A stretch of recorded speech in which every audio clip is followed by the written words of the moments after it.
Hello friend, स्वागत आहे तुमचं फूडवर या कुकिंग चॅनलमध्ये। तर आज आपण लंच सिरीज चालू केलेली आहे, लंच बॉक्स सिरीज। आता मुलांची शाळा चालू झालेली आहे, तर आता आपण सेकंड रेसिपी करणार आहोत, शेव भाजी, जी पटकन होते। 7 to 8 मिनिटचं कुकिंग टायमिंग आहे, तर पटकन होणारी अशी रेसिपी आज आपण बघणार आहोत।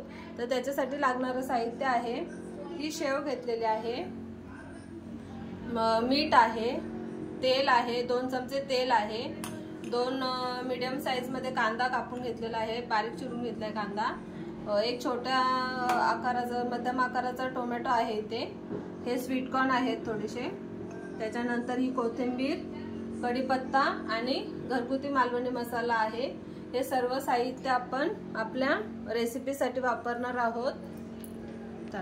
तर आता आपण गॅस ऑन करून घेऊया।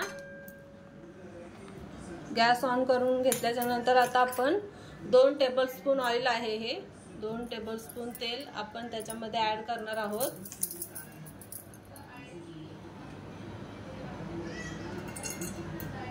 तेल गरम होऊन द्यायचंय। आता आपलं तेल गरम झालेलं आहे, तर त्याच्यामध्ये आपण हा कांदा ऍड करणार आहोत, बारीक चिरलेला कांदा आहे। कांदा चांगला असा परतून घ्यायचा आहे, थोडासा गोल्डन ब्राउन कलर येईपर्यंत त्याला, जास्त परतायचं नाहीये, हलकासा एकदम परतून घ्यायचा आहे। त्याच्यामध्ये आता आपण टोमॅटो ऍड करणार आहोत, एक मध्यम आकाराचा टोमॅटो आहे हा।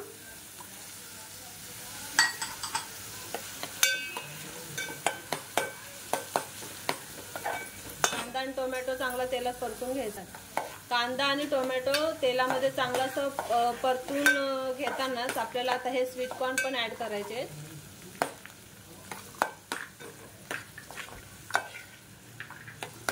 स्वीट कॉर्न चांगले तेलामध्ये असे थोडेसे परतून घ्यायचे, जेणेकरून ते चांगले असे रोस्ट होतील।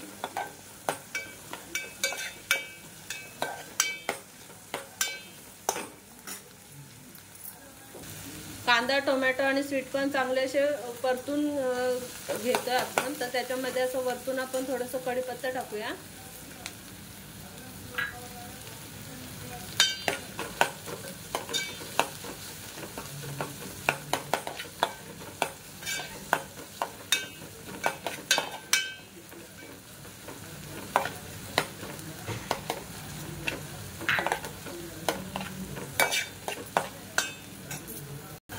आता आपल्याला एक छोटा चमचा घरगुती मालवणी मसाला ऍड करायचा आहे। लहान मूल खाणार असल्यामुळे आपण जास्त तिखट नाही बनवायचंय, थोडंसं मध्यम तिखट असं बनवायचंय। तेलामध्ये मसाला टाकल्याच्या नंतर छान असं परतून घ्यायचंय।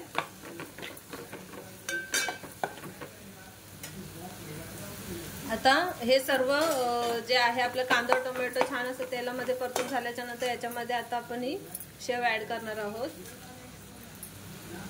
शेव ऍड केल्याच्या नंतर परत एकदा आपण असं परतून घ्यायचंय।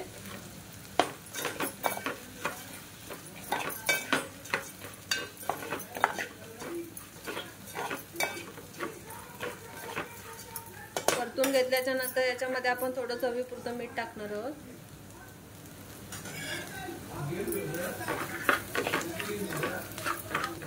आता हे सर्व एकत्र केल्याच्या नंतर याच्यामध्ये आपण 2 टेबलस्पून पाणी ऍड करणार आहोत, जेणेकरून त्याला थोडंसं सॉफ्टनेस येईल भाजीला।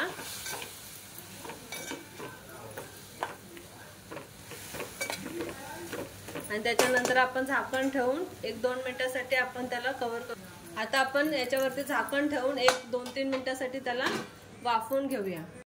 तर आता आपण झाकण उघडून बघूया आपली भाजी झाली की नाही। आपली भाजी छान आता झालेली आहे। गॅस बंद करूया आता आपण, आणि वरतून गार्निशिंग साठी आपण कोथिंबीर ऍड करूया।